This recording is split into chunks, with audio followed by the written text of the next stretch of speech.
Today's day one of our turtle trapping protocol here. What they're doing is they're going to be draining this pond, so we're going to be getting a lot of the red-eared sliders out. These are all a non-native species, but we're going to try to get them out of here. That way they're safe and they don't get affected by the pond being drained. So what I've got here is what's called a hoop net funnel trap. These are actually homemade traps. If you imagine kind of like a large crawfish trap, and we bait them with Pacific mackerel.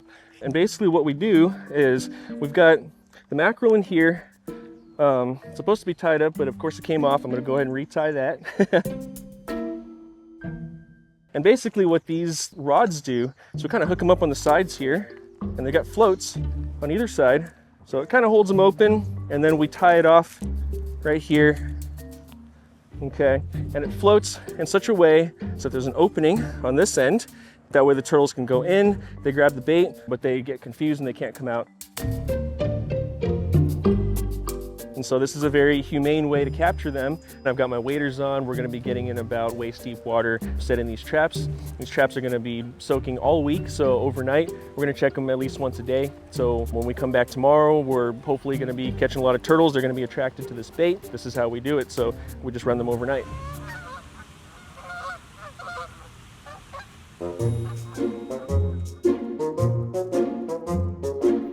We had the traps running overnight, so we got our first haul today. We picked up 27 red-eared slider turtles. The red-eared slider, if you guys didn't know, are not native in California. They're actually one of the most invasive species that we have, so it actually is caused by the pet trade. Okay, so the exotic pet trade, usually when you first see them, they look kind of like this, right? So they're really cute, they're really, pretty looking, they're a very attractive turtle. And a lot of times people think they stay about this size, right? Or sometimes, you'll see them at a pet store right around this size. Usually they're pretty cheap, right? Pet stores will often sell them for about 15 bucks a piece. So usually it's a very attractive purchase for your child, right?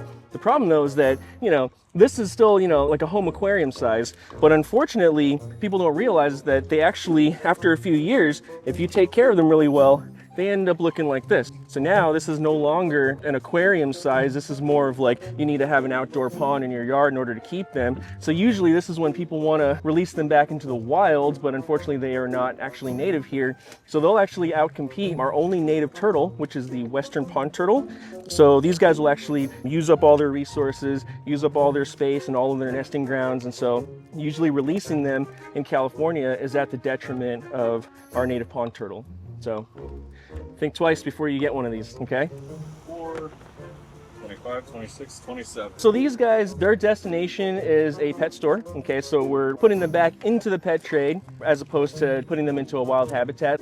So when you have them as pets, keep them as pets. When you're ready to give them up, if you have to, perhaps give them to someone else. Don't release them into the wild.